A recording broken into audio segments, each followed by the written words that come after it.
Assalamualaikum warahmatullahi wabarakatuh. Bismillahirrahmanirrahim. Alhamdulillah wassalatu wassalamu ala Rasulillah wa ala alihi wa sahbihi wa man tabi'ahu wa wala, amma ba'd.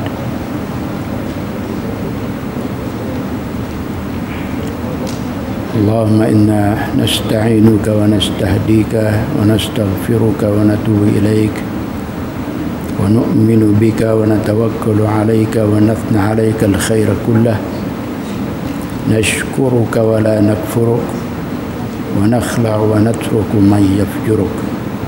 Saya mengajak saudara-saudara untuk melihat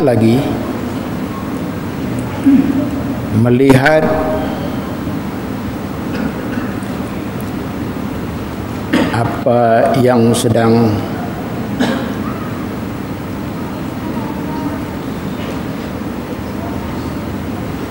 menggetarkan dunia pada hari ini, flu H1N1. Ada kepentingannya, kepentingan yang mustahak untuk kita terus memperkatakannya. Pada seminggu yang lepas,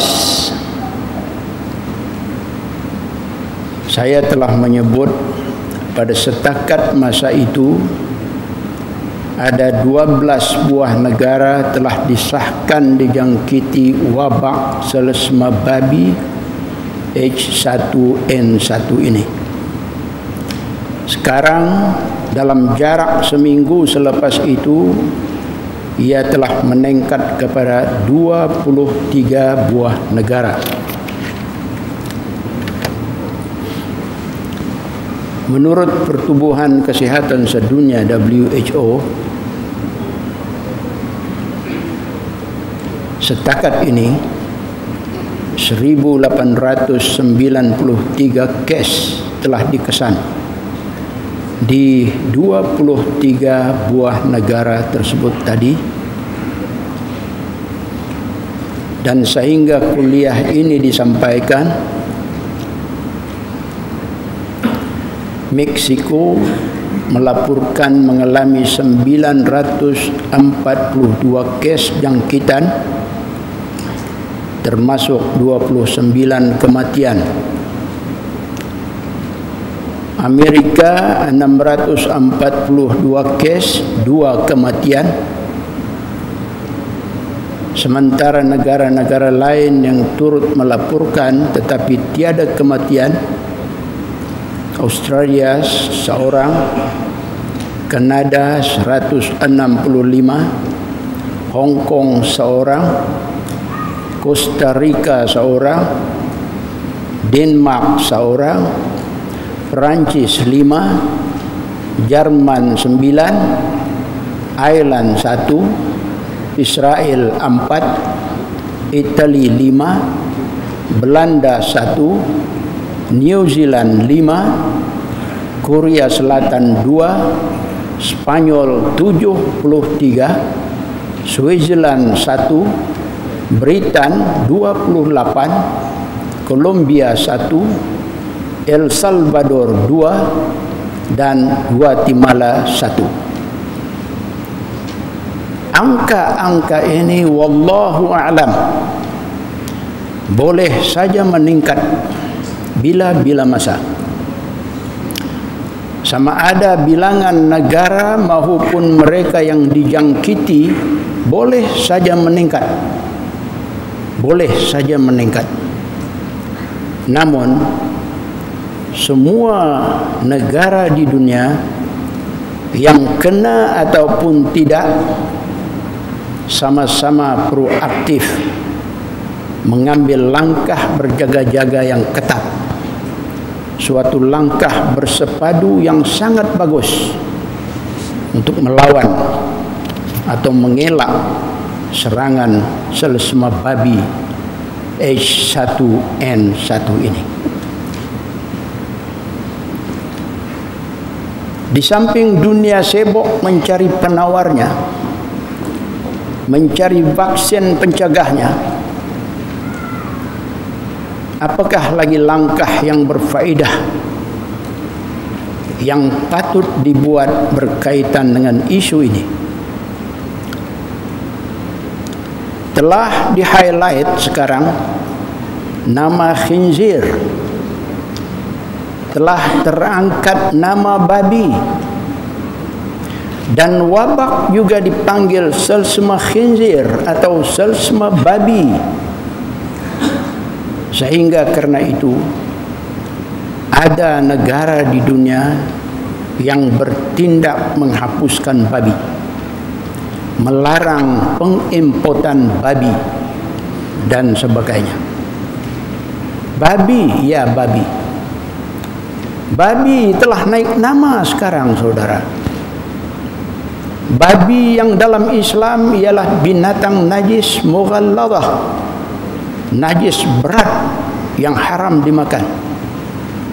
Babi, ya babi juga malah telah turut naik nama dalam Al-Quran. Babi juga telah turut naik nama dalam Al-Quran. Telah pun dirakam oleh Allah lebih dari 1000 tahun yang lampau di dalam kitabnya yang mulia.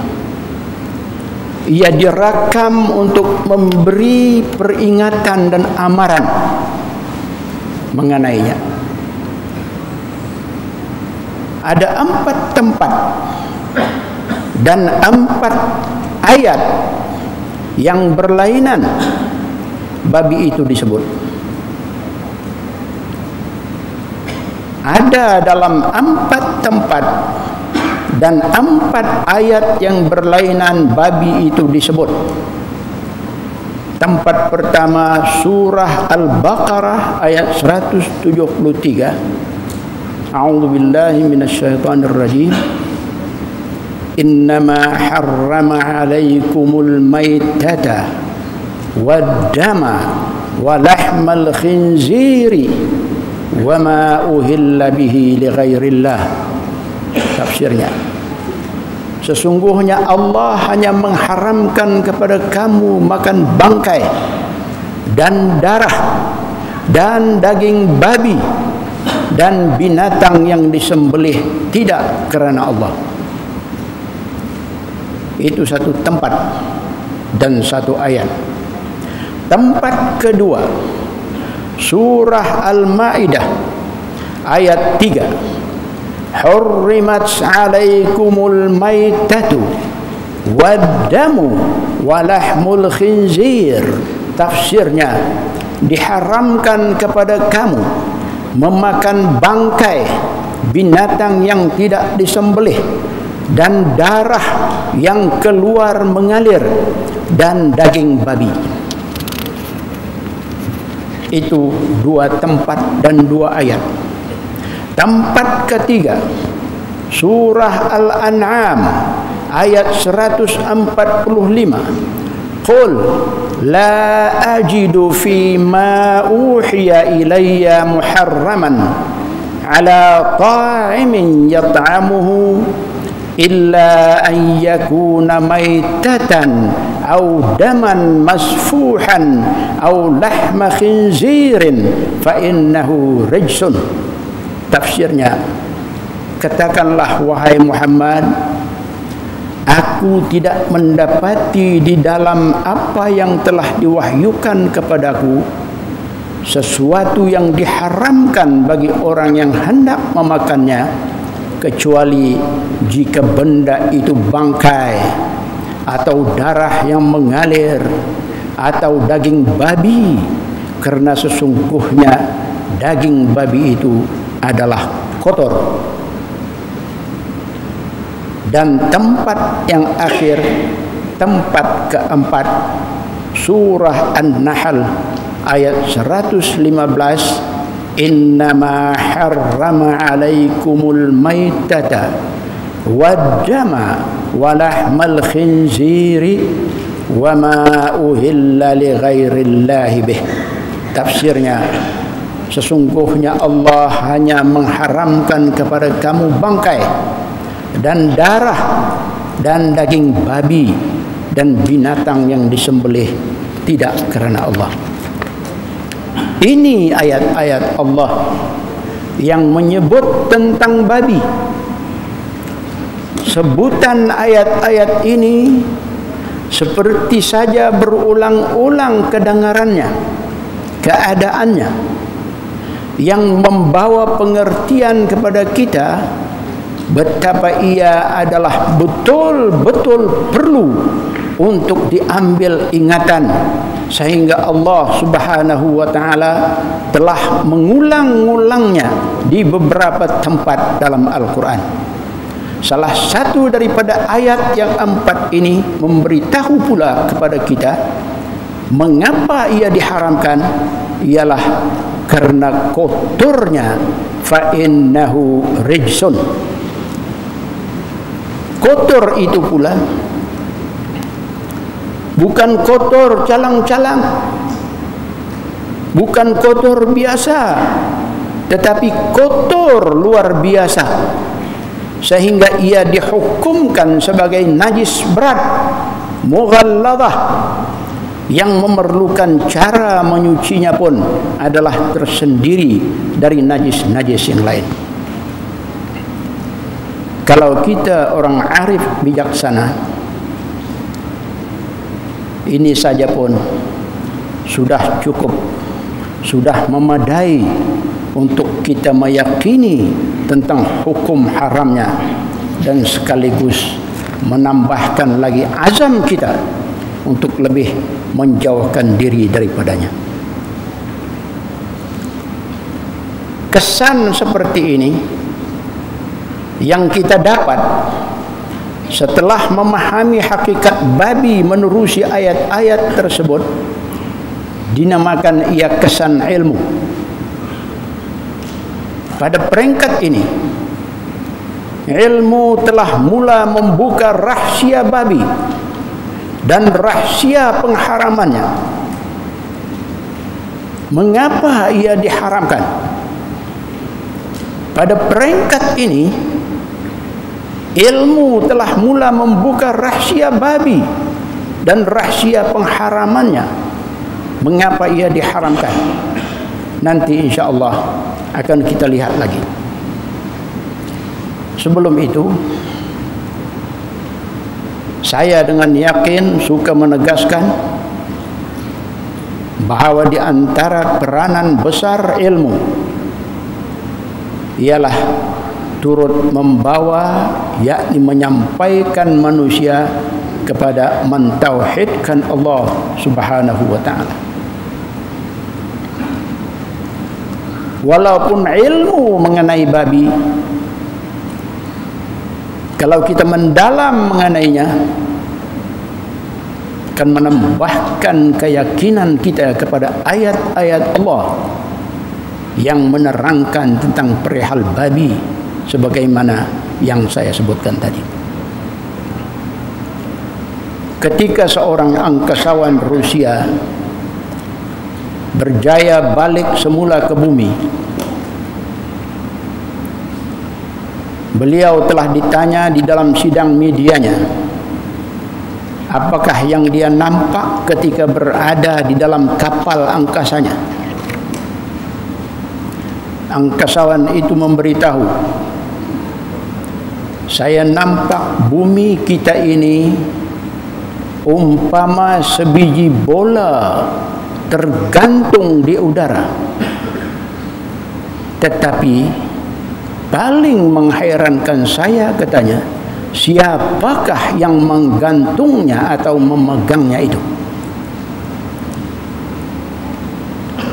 Sila perhatikan, angkasawan ini telah mendapat satu kesan dari ilmu. Ilmu melihat bumi tergantung di udara.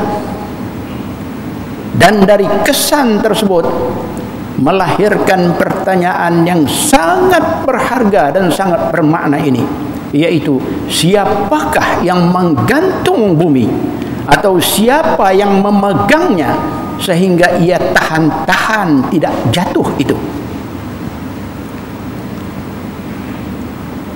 Cakrawala bumi begitu. Laboi-laboi, gantung-gantung, tidak bertali. Hanya kita ni yang tidak merasai. Seolah-olah kononnya kita ni berada di tempat yang rata. Bukan. Kita pun sekarang ini laboi-laboi. Hampir-hampir saja angkasawan ini sampai ke destinasi iman. Hampir-hampir sahaja angkasawan ini sampai ke destinasi iman, mentauhidkan Allah Subhanahu wa taala. Jika ada orang yang memberitahunya atau menjawab pertanyaannya pada ketika itu, mungkin saja dia akan beriman terus.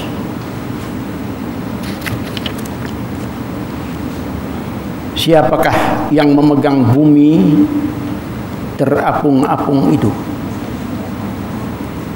Jawaban kepada soalan ini tidak syak lagi adalah ia ilmu. Mari kita lihat jawaban itu. Cuma sayangnya si angkasawan berkenaan tidak ada di sini untuk turut sama-sama mendengarkan jawaban tersebut. Padahal kita menjawab ialah menjawab pertanyaannya. Ya, siapakah? Siapakah yang menggantung bumi tanpa tali? Siapa yang memegangnya sehingga berkeadaan begitu rupa? Siapa? Jawabannya sila dengar firman Allah Subhanahu wa taala. A'udzu billahi minasyaitonir rajim. Innallaha yumsikus samawati wal arda an tazula wala in zalata in amsakahuma min ahadin min ba'dihi innahu kana haliman ghafura. Tafsirnya, sesungguhnya Allah lah yang memegang langit dan bumi supaya tidak berganjak dari peraturan dan keadaan yang ditetapkan untuknya. Dan jika keduanya itu ditakdirkan berganjak, maka tidak ada sesiapa pun yang dapat menahannya dari berlaku sedemikian selain Allah. Sesungguhnya Dia Maha Penyabar lagi Maha Pengampun. Ini wahai angkasawan, jawaban kepada pertanyaan Tuhan, siapakah yang menahan atau memegang bumi terapung-apung seperti tergantung tidak bertali itu? Jawabnya ialah Allah. Secara mutlak adalah Allah dengan kuasanya.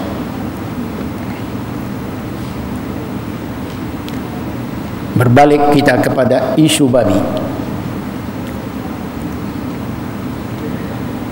Allah telah mengharamkan babi dengan ilmunya.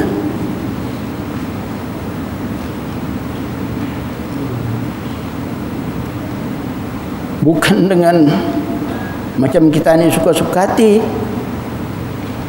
Suka-suka hati mau buang-buang, suka-suka hati mau larang-larang. Tidak. Tetapi Allah telah mengharamkan babi dengan ilmunya, ilmu. Allah telah menegaskan babi itu kotor supaya kita faham, supaya kita menerima rasional pengharamannya. Babi adalah kotor. Bukan saja kotor, ditambah lagi mempunyai sifat-sifat buruk dan jijik. Di dalam kitab Al-Mawsu'atu Tibbiyah Al-Fiqhiyah, ensiklopedia perubatan berdasarkan fiqih, ada menyebutkan binatang ini ya mempunyai perangai buruk. Ia mencari makan di tempat-tempat longgokan sampah, sisa dan najis, ia juga makan bangkai, malah akan sengaja membiarkan mangsanya yang mati untuk beberapa hari sampai busuk sebelum ia melahapnya. Binatang ini sangat cepat membiak karena padanya terlalu banyak terkumpul hormon pertumbuhan, growth hormone, dan hormon-hormon yang merangsang kepada pembiakan. Dalam kitab Hikmah wa Asbabu Tahrimi Lahmil Khinzir fil Ilmi wad Din, rahsia dan sebab diharamkan daging babi menurut sains dan agama pula menyebut antara lain ialah binatang ini pemalas, melampau batas. Jika ia makan sangat berlebih-lebihan, sangat gemar mengawan, tidak suka kepada sinar matahari, tidak mempunyai semangat juang walaupun untuk mempertahankan dirinya. Ia lebih suka hidup di tempat-tempat kotor dari tempat yang bersih. Kerjanya hanya makan dan tidur. Tamak melebihi daripada binatang-binatang jinak yang lain. Sangat dayus, yakni tidak mempunyai sifat cemburu langsung, dengan membiarkan pasangan betinanya kepada babi jantan lain tanpa sebarang tindak balas. Dua buah kitab ini juga serta Oxford Concise Medical Dictionary turut menyebutkan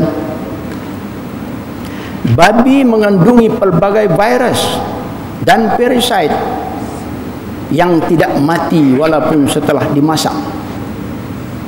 Virus dan parasite tersebut jika berpindah kepada manusia akan mengakibatkan pelbagai penyakit yang berbahaya.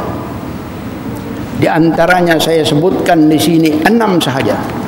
Ya banyak, tetapi untuk menyingkatkan masa 6 sahaja. 1. Influenza A, penyakit disebabkan jangkitan virus pada sistem pernafasan yang ada sekarang. Japanese encephalitis, sejenis penyakit radang otak. Ini sudah dialami tahun 1999. 3. Stomatitis, penyakit radang mulut. 4. Myocarditis, penyakit radang utut jantung. 5. Brucellosis, penyakit disebabkan oleh jangkitan bakteria dari pelbagai spesies Brucella yang terdapat pada binatang ternak seperti babi dan boleh menjangkiti manusia melalui sentuhan. Dan 6. Leptospirosis, penyakit yang disebabkan oleh jangkitan bakteria Leptospira. Penyakit ini bermula dengan demam yang tinggi dan sakit kepala. Ia juga boleh menyerang hati, mengakibatkan penyakit kuning, atau ginjal, mengakibatkan kegagalan ginjal buah pinggang. Demikian, babi merupakan tempat simpanan bakteria, virus, dan parasite. Bukan setakat tempat simpanannya, malahan juga mampu memproses menjadi virus baru yang lebih ganas. Bukan sedikit keanehan-keanehan penyakit bawaan babi ini. Pada tahun 2001, seorang doktor Amerika telah mengeluarkan sejenis cacing yang membiak di otak seorang perempuan Perempuan ini dikatakan sangat suka memakan hamburger. Daripada ham inilah telah berkembang biak cacing-cacing di ususnya dan bergerak melalui darah hingga ke otak. Satu lagi kes yang seakan-akan sama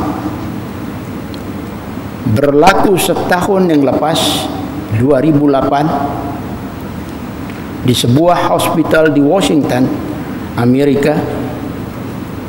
Sekumpulan dokter pakar yang melakukan pembedahan membuang tumor otak seorang pesakit wanita telah terkejut besar selepas mendapati terdapat seekor cacing yang keluar bersama-sama dengan tumor lebihan dari pesakit itu. Pesakit ialah seorang warga Amerika dari Arizona, Rosemary Alvarez. Setelah melakukan ujian imbasan X-ray, dokter pakar ini memutuskan untuk melakukan pembedahan. Tetapi para pakar terkejut selepas mendapati seekor cacing telah berjaya menembusi otak Alvarez. Para doktor berpendapat kehadiran cacing ini besar kemungkinan ialah disebabkan oleh kesan banyak memakan daging babi yang tidak masak.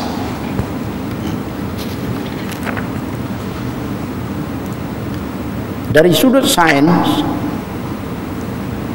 babi memang merupakan host atau tuan rumah kepada cacing-cacing pita yang juga turut menjadikan manusia sebagai host kedua. Daging babi yang tidak dimasak dengan sempurna mampu untuk menyebarkan telur-telur cacing pita kepada manusia. Dengan ini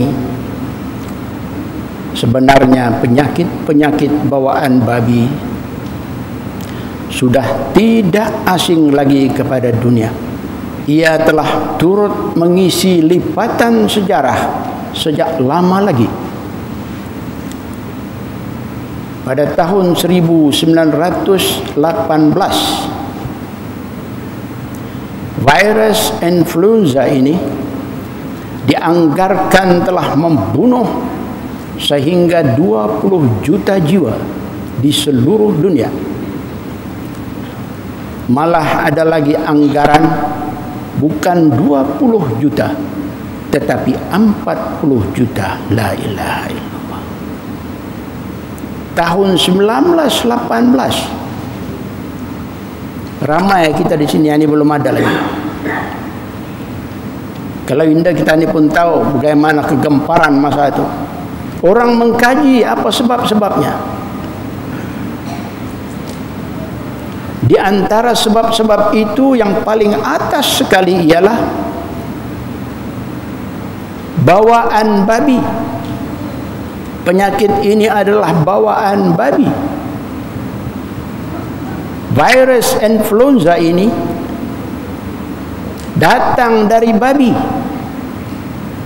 dibawa oleh tentara-tentara pihak tertentu pada Perang Dunia Pertama, menjadikannya wabak besar menjangkiti banyak negara di seluruh dunia. Itu tahun 1918. Pada tahun 1957 satu wabak dinamakan Asian Flu yang juga menyerang Hong Kong pada tahun 1968. Ia dikatakan mungkin berpunca daripada binatang ternakan sebelum menjangkiti babi. Dan apabila di dalam babi pula, virus ini akan berubah kepada bentuk yang lebih berbahaya. sebelum ianya menjangkiti manusia. Menurut anggaran, wabak ini telah meragut lebih dari 2 juta nyawa.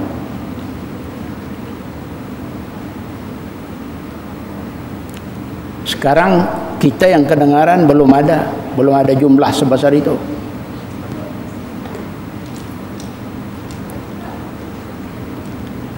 Apakah benar virus ini boleh berubah kepada bentuk yang lebih berbahaya di dalam babi?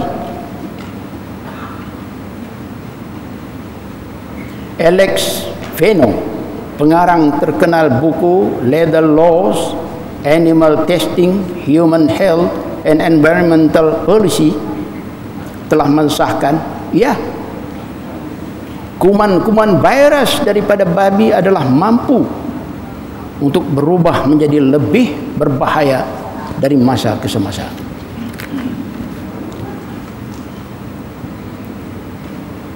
Sementara di sekitar tahun 50-an, dunia juga pernah gempar oleh cacing trikina, juga daripada babi, yang menjadi penyebab kepada penyakit trichinosis.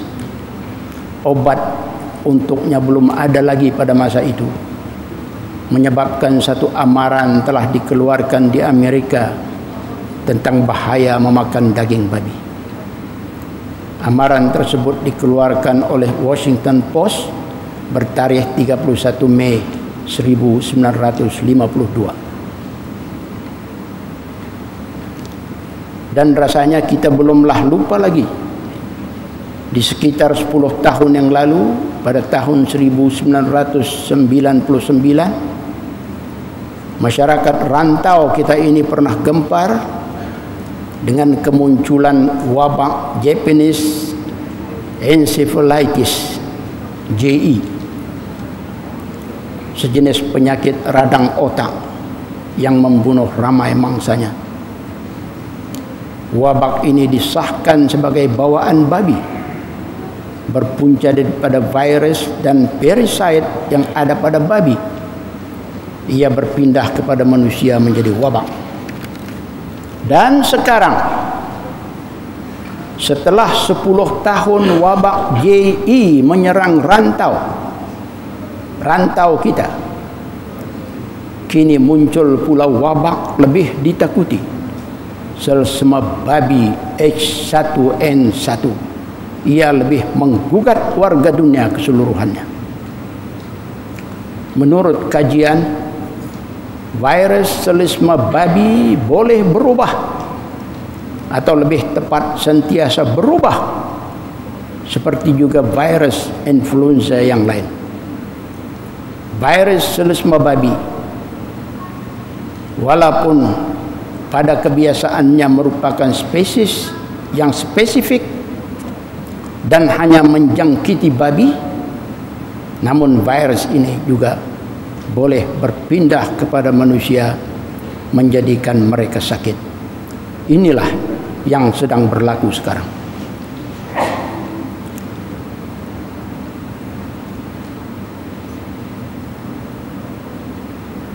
Sekarang juga ada usaha dibuat untuk menamakan wabak selesema babi ini dengan nama lain. Sekarang ada nama lain, orang yang menyebut selesema babi. Ada nama lain juga digunakan sekarang. Ada usaha untuk menamakan wabak selesema babi ini dengan nama yang lain.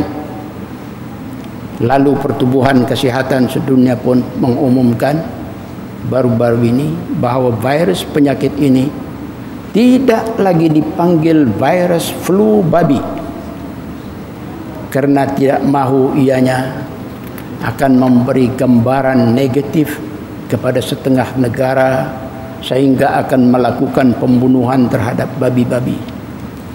Dia mau jaga di situ. Dan ada juga pendirian lain. Mengapa perlu ditukar nama ini? Kerana mereka khawatir akan ramai orang yang jadi takut untuk memakan daging babi, dan sekaligus akan menjejaskan perusahaan daging babi yang bernilai berpuluh-puluh bilion dolar Amerika. Namun saudara, apapun nama yang diberi, pakar-pakar tetap bertegas bahwa virus yang sedang mencengkam dunia masa ini ialah virus flu yang pada sebahagian besarnya berpunca daripada babi. Menurut laporan Associated Press, pakar-pakar sains yang menjejak baka virus ini berkata, secara genetik virus ini kebanyakannya berasal daripada babi. Memang daripada babi. 6 daripada 8 segmen cabang virus itu adalah daripada flu babi, dan lagi 2 segmen daripada burung dan manusia. Demikian berkata Dr. Raul Rabadan, Profesor bidang biologi di University Columbia, Amerika.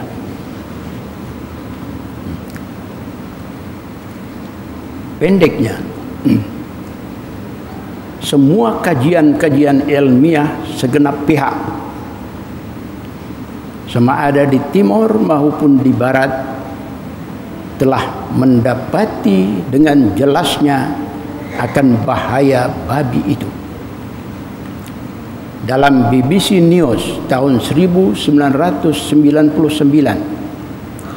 pernah memfokus penemuan para saintis bahawa virus babi adalah menjadi punca berlakunya wabak-wabak yang paling teruk dalam sejarah dunia perubatan moden. Wabak-wabak itu bermula dengan serangan Spanish flu pada tahun 1918 yang saya sebutkan tadi, diikuti Asian flu pada tahun 1957 dan Hong Kong flu pada tahun 1968 serta Russian flu pada tahun 1977.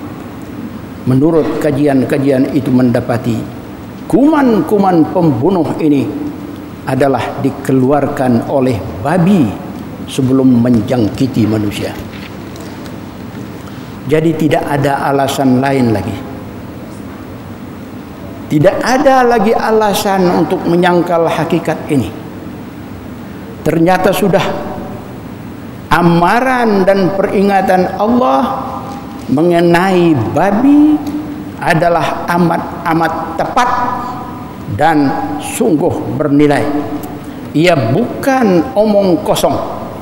Astagfirullah, kalamullah Al-Quran isinya penuh dan padat dengan ilmu Allah sendiri. Ilmu Allah sendiri. Siapakah yang boleh menandingi ilmu Allah? Tidak ada. Tidak ada siapapun. Firman Allah Subhanahu wa taala sendiri, wa annallaha qad ahata bi kulli syai'in ilma. Tafsirnya, dan sesungguhnya ilmu Allah itu adalah meliputi segala sesuatu. Allah mengharamkan babi karena Allah tahu setahu-tahunya akan babi itu. Dia tahu luar dalamnya. Dia tahu sudah lebih awal, dia tahu apa yang kita turut menumpang tahu dengan cara mengkaji. Dan malah Allah tahu apa yang kita tidak mampu tahu walaupun sudah mengkajinya. Ini hakikat ilmu Allah Subhanahu wa ta'ala, saudara. Allah berfirman, fa innahu rijsun. Tafsirnya, daging babi itu kotor. Apa sifat benda yang kotor? Apa yang ada pada benda kotor? Kumanlah, kuman, virus, parasite, bakteria yang mengakibatkan penyakit, pembawa penyakit. Sadaqallah, maha benar Allah yang telah berfirman, fa innahu rijsun, sesungguhnya daging babi itu kotor. Baik, itu sajakah? Sebab kotor sajakah ia diharamkan? Wallahu a'lam.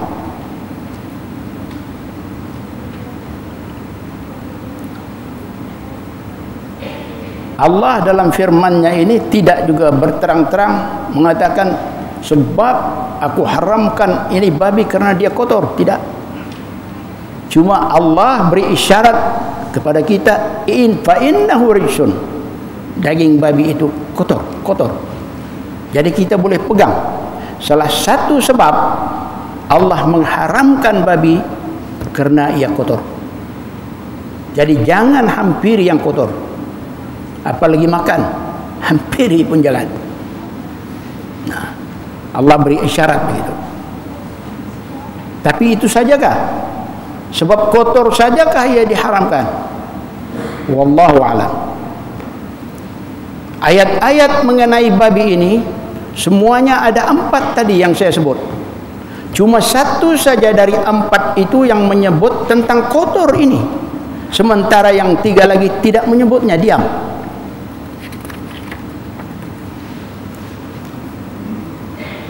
Maknanya ada makna. Mengapa Allah Subhanahu wa ta'ala tidak sebut keempat-empat ayat itu tadi, fa innahu rijsun, daging babi ini kotor? Dia sebut satu saja, 3 lagi diam, dia tidak sebut. Cuma dia sebut haram saja. Ada makna. Tetapi golongan yang suka membantah dan sekaligus ingin memalukan orang Islam, mereka hanya mencari hilah atau alasan dengan memfokus kepada faktor kotor semata-mata. Akan kita lihat ini dapat dikesan dari satu peristiwa di antara Imam Muhammad Abduh rahimahullah, seorang ulama terkenal, bekas penjawat Syekhul Azhar. Peristiwa beliau dengan orang barat. Imam ini pernah berkunjung ke Perancis, dan orang-orang di sana bertanya mengenai apakah rahsianya babi itu diharamkan oleh Islam, wahai Imam? Apa rahsia babi diharamkan oleh Islam? Orang Islam mengatakannya haram karena ia memakan sampah yang mengandungi cacing pita, mikroba dan bakteria-bakteria lainnya. Tetapi orang ini kepada Syekh Muhammad Abduh, tetapi hal itu sekarang sudah tidak ada lagi. Babi diternak cara modern dengan kebersihan terjamin. Jadi mana mungkin babi-babi itu terjangkit cacing pita atau bakteri dan mikroba lainnya? Mana mungkin? Dia berhujah. Imam Muhammad Abduh rahimahullah tidak menjawab soalan itu. Tetapi beliau meminta, lain pulang permintaannya, beliau meminta supaya dihadirkan 2 ekor kambing jantan dan seekor kambing betina. Di samping itu bawa juga, hadirkan juga 2 ekor babi jantan serta seekor babi betina. Mereka bertanya, untuk apa ini wahai imam? Untuk apa ini? Kami tanya rahsia babi diharamkan, ini untuk apa? Berkata Imam Muhammad Abduh, penuhi saja apa yang saya minta. Nanti akan saya tunjuk kepada tuan-tuan satu rahsia besar. Mereka pun memenuhi permintaan Muhammad Abduh. Lalu beliau itu menyuruh, sudah binatang-binatang ini dibawa ke hadapan, dia menyuruh supaya kedua ekor kambing jantan dan seekor kambing betina sama-sama mereka itu ditaruh dalam satu kandang, letak dalam satu kandang. Dan tadi dibawa berasingan. Lalu kelihatanlah kedua-dua kambing jantan ini mula berkelahi, bermati-matian. Untuk apa? Untuk merebutkan pasangan betina yang satu, sehingga terpaksa keduanya dipisahkan. Kalau indah mati satu, kemudian giliran untuk kedua-dua babi jantan pula dan seekor babi betina dikumpulkan dalam satu kandang.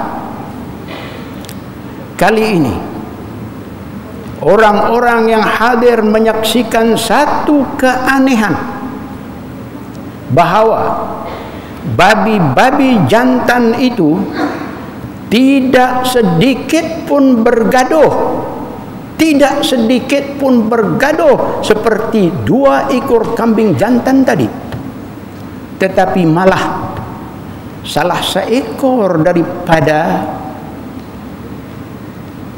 babi jantan ini telah membantu pula temannya si jantan yang seekor lagi untuk memenuhi hajat seksual terhadap babi betina tadi, tanpa sedikit pun menampakkan cemburu dan harga diri. Jelas cerita itu. Lalu berkata Imam Muhammad Abduh, nampak tuan-tuan perbezaan binatang kambing dan babi? Jelas kepada tuan-tuan perbezaan binatang kambing dan babi? Kambing amat cemburu sehingga berkelahi bermati-matian untuk merebutkan betina yang seekor, sementara babi tidak. Saden lagi membantu kawannya dia pulang untuk melakukan seksual dengan si betina. Itulah dia babi. Dagingnya, kata Muhammad Abduh, jika dimakan akan membunuh cemburu orang yang memakannya. Itulah dia yang terjadi pada ramai orang di dunia. Taulah kita itu siapa orang-orangnya. Kalau orang Islam jangan main, berbiji kepala.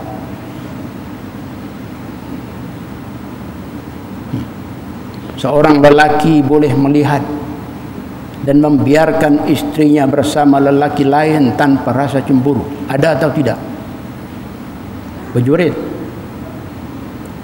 Begitu juga seorang bapa boleh melihat anak perempuannya bersama-sama dengan lelaki asing dan membiarkannya tanpa sedikit rasa cemburu. Ada atau tidak? berjurit dalam dunia. Ini semua karena daging babi telah menularkan sifat-sifatnya pada orang yang memakan daging binatang ini. Ini menunjukkan di samping faktor kotor tadi, ada lagi faktor lain mengapa babi itu diharamkan, yang kita manusia ini lemah tidak dapat mengetahuinya. Tetapi Imam Muhammad Abduh dapat menunjukkan satu rahasia lain itu.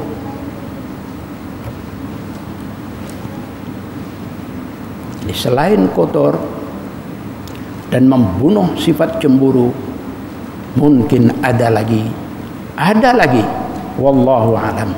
Yang penting bagi kita ialah yakin dan menerima bulat-bulat ketentuan Allah ini, bahwa babi itu adalah haram, jauhi ia. Dan adapun kejadian-kejadian musibah yang dikaitkan dengan binatang ini, dengan jelasnya menjadi bukti terang akan kebenaran Islam yang bersumber daripada Al-Quranul Karim dan hadis Nabi sallallahu alaihi wasallam. Oleh itu rasanya turut menjadi kewajiban untuk mengajak masyarakat muslimin khasnya, dan lebih-lebih lagi para remaja dan belia, supaya sama-sama menjaga, memelihara, memastikan diri terhindar daripada gejala memakan atau termakan babi dengan sengaja atau karena terpedaya memakannya, demi menghindarkan murka Allah Subhanahu wa taala dan untuk mendapat musibah wabak, penyakit fisikal dan juga penyakit rohani seperti hilang cemburu dan lain-lain lagi akan dapat dihindarkan. Sekian saja. Wabillahi taufiq wal hidayah. Wassalamualaikum warahmatullahi wabarakatuh.